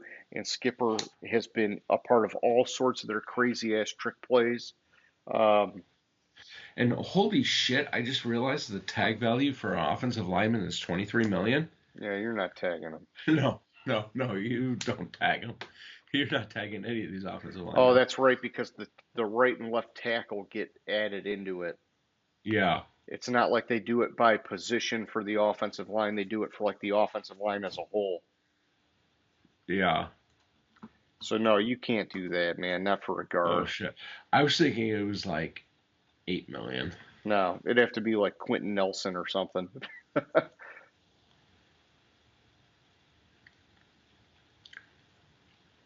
Which is fine, because I think that, like what we're seeing on PFF is that, they're saying that because of his age and what's going on, we should be able to get him back for a reasonable price, man.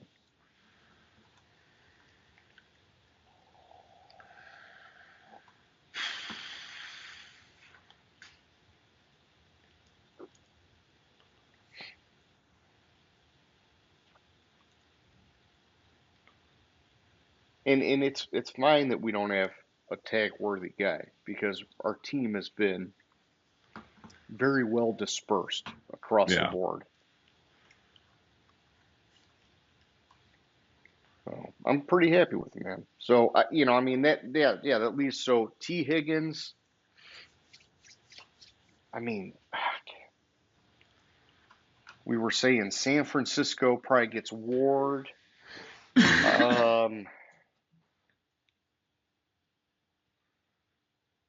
I mean, if Miami could work their magic, Javon Holland.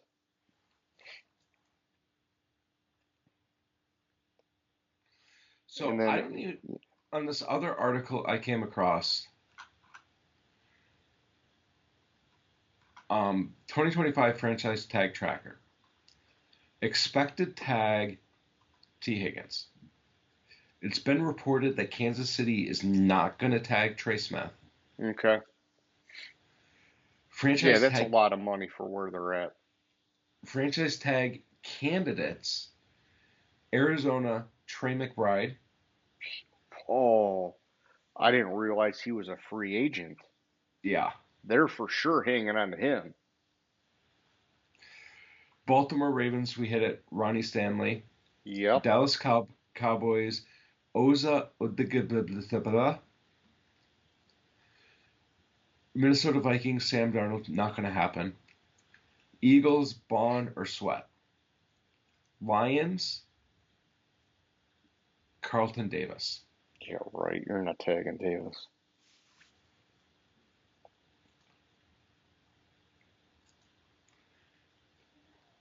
What if you could get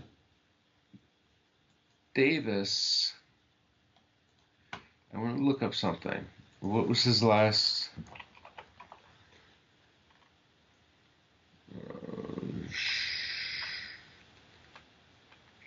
But that article makes it sound like the number could get closer to the 8. I don't think it's going to get to the 8, but maybe it gets to 4 or 5. Yeah, so that was just like their candidates. Mm-hmm. I think Ronnie Stanley's a no-brainer. I think T. Higgins is a no-brainer. I didn't catch Trey McBride was a free agent in Arizona. I think that would surprise me. Yeah, no, they're for sure going to do whatever they got to do to bring him back. Yeah, so right there's 3. Probably Philadelphia's going to use a tag on Bond or Sweat. So there's 4. Yeah, San Fran. This doesn't even have San Fran on the. Yeah, but I think we broke it down that they're going Yeah. to tag one of those guys. So That's there's 5. probably 5.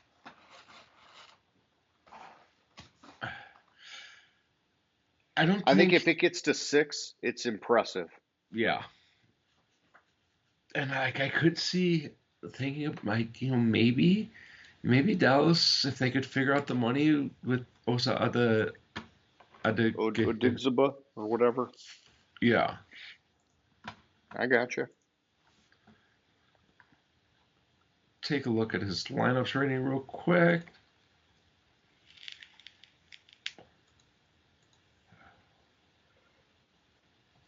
He is he's only rated as 79.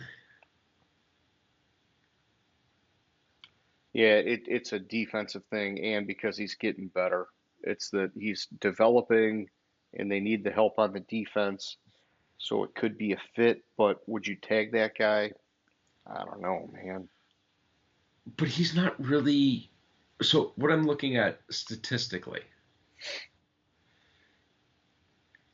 his tackles have been flat the last 3 years.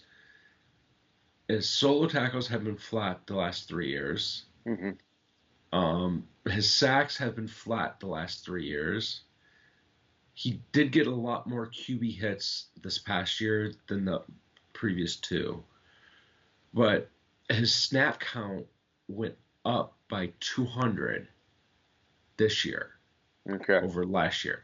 So like from I'll start with 22, but he's going into his 5th year. So this could be that breakout year for him with the higher snap count, 860 versus 637, where he had 47 tackles versus 46 the previous year, 25 solo versus 26 the previous year. But he had 23 QB hit. He had 4.5 sacks last year. He had 3. The year before he had 4. But he had 23 QB hits versus 13, Yeah, and that could that's a good lead. jump. That's a good That's jump. that's a really good jump. Yeah. Okay, I could I'm not So gonna. you're saying there's a chance, James? Yep, I didn't even see him on this fucking list. Where is he? Oh, there he is. Right before Rico Dowdell. Rico. All right, anyways, so that's what we think about the franchise tag. Interested to see other people's thoughts, even though they don't interact with us. I guess that goes to question of the week. Does it? Does it, James? Or we could just leave it as question of the week how many people we could see tagged, and what the high end is versus the low end.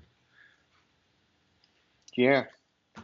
All right. Well, all right. So here, maybe we'll do a two-part question of the week then, because last year, and we've done this for a few years now. In this episode, we ask, will the loser of the Super Bowl have a Super Bowl slump?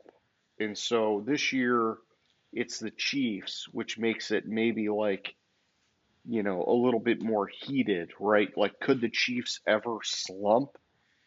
And so let's start with that, and then let's come back to the franchise tag. We'll do a two-part question of the week. I think that in terms of a Super Bowl slump, I will say sort of yes, but it's got to be qualified for the Chiefs. And I say sort of yes because they had a ridiculous amount of wins because of the refs and some bullshit weird things happening this year, where I think that on its own, that luck is going to kind of like straighten out and like revert to the mean next year. Then I went back and I looked. The year after they lost to the Buccaneers, they went 12-5. That was the year they lost to Cincinnati in the playoffs. So they almost made the Super Bowl. Um, I think that if there's going to be a slump, it's Buffalo and or Cincinnati and or Baltimore looking at that blueprint that Philadelphia had, which is like the previous Tampa Bay blueprint, which is get the fucking pressure on Mahomes, and you guys can find a way to finally fucking shut his ass down. And so I do think that there is a good chance of a slump, but it's we're talking against the Chiefs, like the most decorated team to like be put into that potential category. So, just my opinion, man.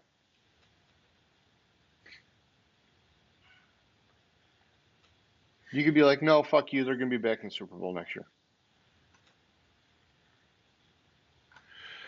So I'm hard pressed to say they'll be back in the Super Bowl next year. Do I think they'll have a slump next year? I think that's what we're saying is, or I think that's what I'm trying to say is that a slump for them is not making the Super Bowl. Okay.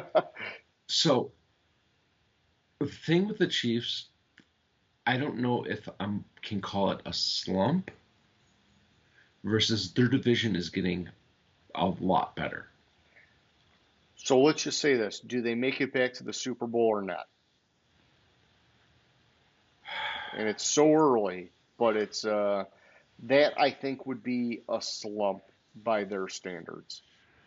I'm going to take it a step further, and I'm going to say they're not going to make the AFC Championship game next year. Then I would say that's for sure a slump for them. But I don't know if it's a slump or it's because the competition just is getting that much better. No, I would say if it's any other team losing a Super Bowl, like in all time ever, that would probably not be considered a slump.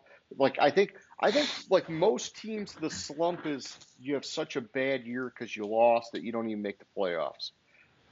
I think for the Chiefs, the slump is you're just not getting back in the Super Bowl because everybody just now is going to expect them to keep getting there.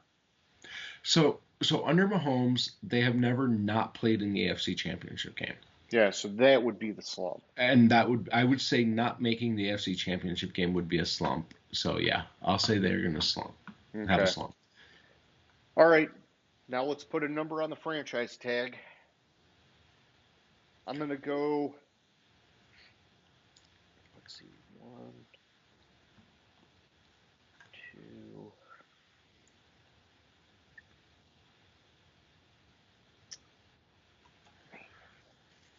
I'm just going to say 4. I don't think it's going to be more than 4.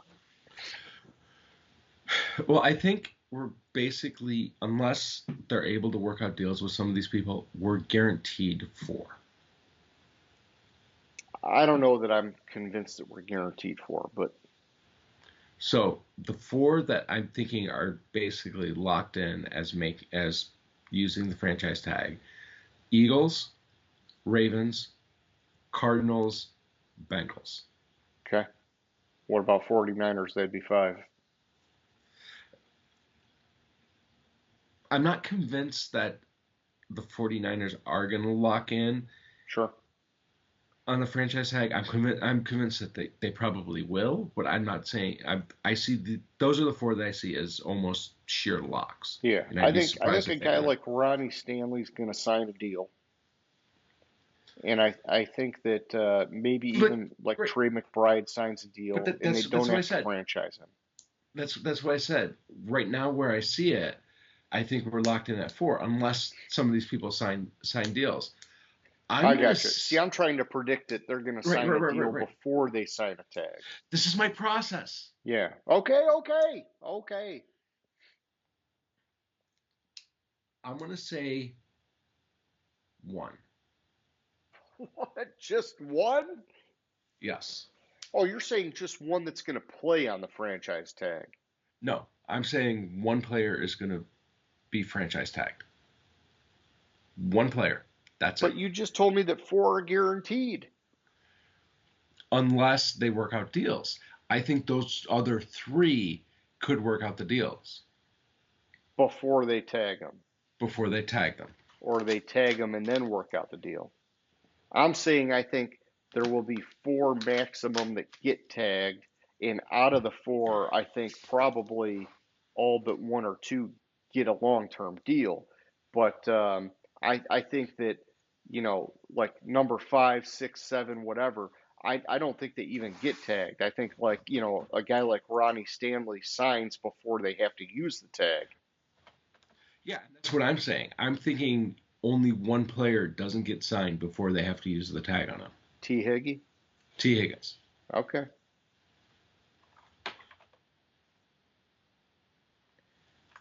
See, I Because they thought I'd be have, lower than you. I thought I'd be lower than you at 4, but okay, that's good. And that would be half, 4 would be half of last year. 1 would be crazy low, but we talked about it. This could be one of those years where it ends up just being crazy fucking low. mhm. Like I think like I just the way I see it, like I can't see like okay, I'll go 2. I'll go 2. You can go 1, man. There's nothing wrong with going 1. I'm torn between 1 and 2. Just go 1. Be I'll bold. just go 1. I'll just Be go 1. bold. One Yeah. person. No, I like you better going 1 and being bold. But you got to be your own man. And see, All right, fine. for me, I'll go 1. 4, I was leaning more towards less than that. But I thought, okay, let's just say 4 because you know how the game goes. They're going to tag him and then they're going to sign him like the first week of July to a longer term deal. Yeah. I'll go Actually, I'll go 2. I'll go 2. Okay. That would still be like really, really low by normal standards.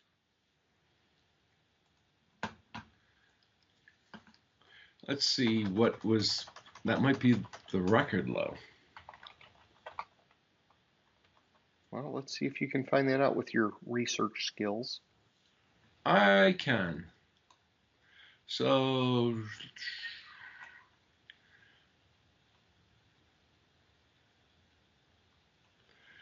8, 6, 8, 10, 14. 14.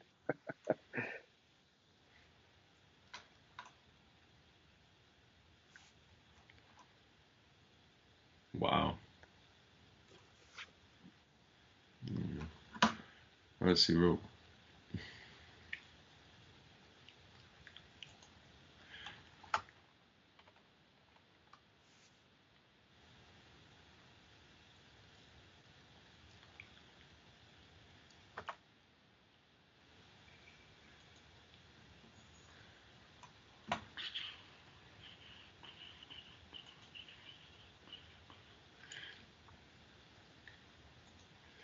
I don't think I can find much less than that, That's fine, man. or much more than that, because uh,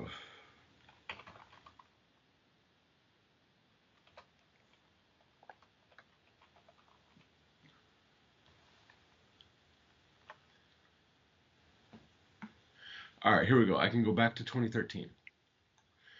So, 2010. 1, 2, 3, 4, 5, 6. 1, 2, 3, 4, 5, 6, 7, 8, 9, 10, 11, 12, 13, 14. All right, so 2014, 3 people. Okay.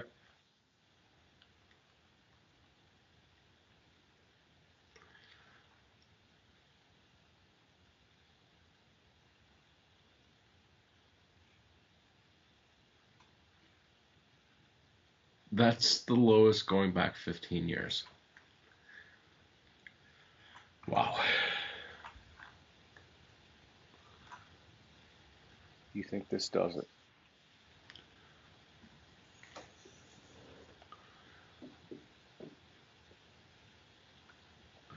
Thirty-one of 32 teams have used the franchise tag.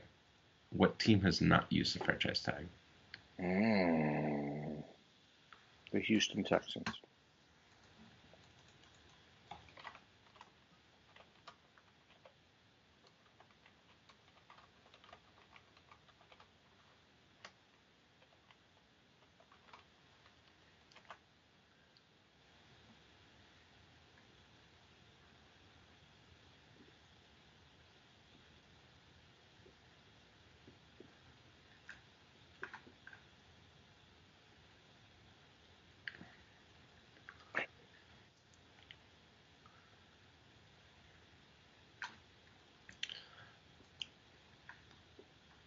Do I need to Google I'm trying to find it. it?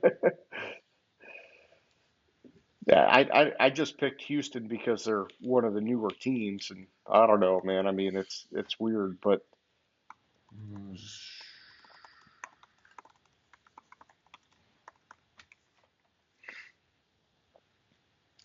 No, Texans tagged Jadeveon Clowney. fucking Clowney, man. And then traded him.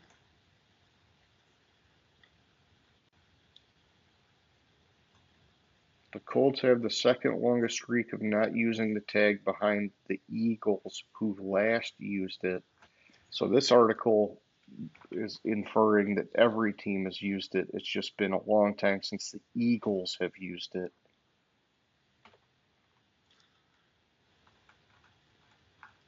This says franchise tag.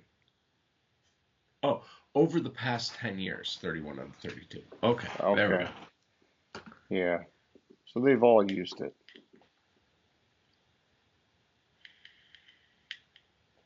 They have all used it. I want to see how long it's been since the Eagles used it, since they're saying that they've been the longest.